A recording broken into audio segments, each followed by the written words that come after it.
And now on to section 2.4, where we're going to discuss molecular structure and some properties of water. Water is so important to our body. It is a macronutrient, meaning we need it in large amounts. It composes 2/3 of the human body weight, and it is also a polar molecule, which we saw in our previous section. One oxygen atom is going to be bonded to 2 of the hydrogen atoms, and that oxygen atom has 2 partial negative charges. You could see that over here in these electrons. And our hydrogens are going to have a partial positive charge because that oxygen pulls those shared electrons a little bit closer to it. And water can form 4 hydrogen bonds with adjacent molecules. This is central to water's property. And we have 3 different phases of water depending on what temperature it could be found at.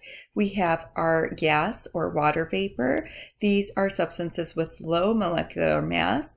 We have liquid, or what we know as water. Almost all water in the body is at this liquid state, and any water at room temperature is going to be liquid due to the hydrogen bonding. And lastly, we have ice, or what is represented as a solid state. And our functions of liquid water would be to transport. Substances dissolved in water move easily throughout the body. It also lubricates or decreases friction between body structures. It cushions by absorbing sudden force of body movements, and it excretes waste. These are unwanted substances that will dissolve in water and then can be easily eliminated. Now let's talk about some properties of water. One of those properties is cohesion.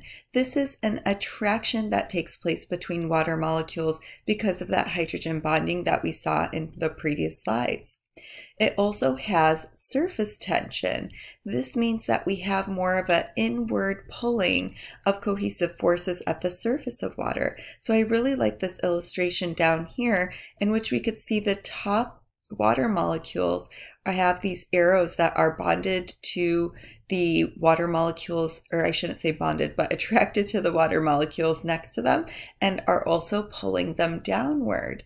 This causes moist sacs of air in the lungs to collapse in our body, and we also have a product called surfactant, which is a lipoprotein that prevents the collapse of our alveoli, those air sacs within our lungs. And so you've seen surface tension demonstrated if you've ever taken something like a needle and laid it across the top of water. And again, here we could see that surface tension within the water is helping to keep that needle up, even though gravity is pulling that needle down. And we also have this water bug here showing that they can walk across water because of surface tension. The other property is adhesion. This is an attraction between water molecules and a substance other than water. So for instance, if this was the side of a glass of water, water molecules would kind of be attracted to that glass. And we need to know that water is a universal solvent. It is the solvent of our body. And solutes, or you can almost think of this as little particles in your head. I just want you to think of salt because that would be the easiest thing to imagine. So salt would be like a solute. Solutes are substances that can be dissolved within water. And the reason that water is called the universal solvent is because most solvent substances are going to dissolve within it. The chemical properties of a substance determine whether it can actually dissolve or not. When we look at the substances that are or are not going to dissolve in water, we need to take a look at the properties of the molecules. So with our polar molecules and ions, they can be hydrophilic, meaning they are water-loving. And we have some examples such as glucose or alcohol that would dissolve within water but not break apart. Instead, it's going to remain intact. So you can see in this magnified image of glucose where it is forming a hydration shell so that these molecular bonds of glucose do not break apart. So these would include non-electrolytes that are remaining intact and also are not going to conduct current. Substances that tend to dissolve and dissociate would be things like salt, which we saw in the previous slide, that are going to dissociate into sodium and chlorine ions. Also, we have acids and bases, such as hydrochloric acid, and electrolytes, and these electrolytes are able to conduct current. And you could see examples of their hydration shells over here. Substances that don't dissolve in water would be your nonpolar molecules. These are hydrophobic, which means water-fearing. And you could see an example of this as oil and water. Those nonpolar molecules are sitting on top of the water here, and we see hydrophobic exclusion taking place. This is when the hydrogen bonds between our water molecules cause the water molecules to be cohesive and attract each other, while at the same time they are excluding or forcing out the nonpolar molecules.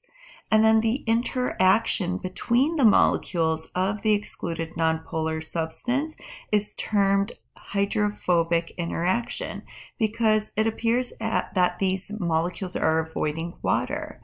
Basically, they're trying to reduce the contact between the polar water molecules and the nonpolar substance such as oil. And we could see this as an example in our body when we look at substances such as triglycerides or fats and cholesterol that are going to require carrier proteins to be transported in within our blood because they have this inability to dissolve within water. And therefore, we're minimizing the contact that these nonpolar molecules within their protein molecule have with water in the blood. And then we have our substances that are partially dissolved in water. These would be our amphipathic molecules that have both the polar and nonpolar regions. Remember, our example of that would be like our phospholipids, and their polar portion of the molecule, which you could see pictured here, and the purple portion over here and on this side would dissolve within the water. But these inner portions here are the nonpolar tails, and they are being protected by those polar heads so that they don't have to touch the water. And as a result, that's why we have the phospholipid bilayer in place. And we know that this makes up the membrane of our cells. Other amphipathic molecules would be the form of a missile. And you could see our example is a bile salt, where we have the phospholipid heads all on the outside in contact with the water, whereas the tails stay on the inside. And we use these within our digestive tract, and they're associated with the breakdown and absorption of nonpolar molecules such as triglycerides.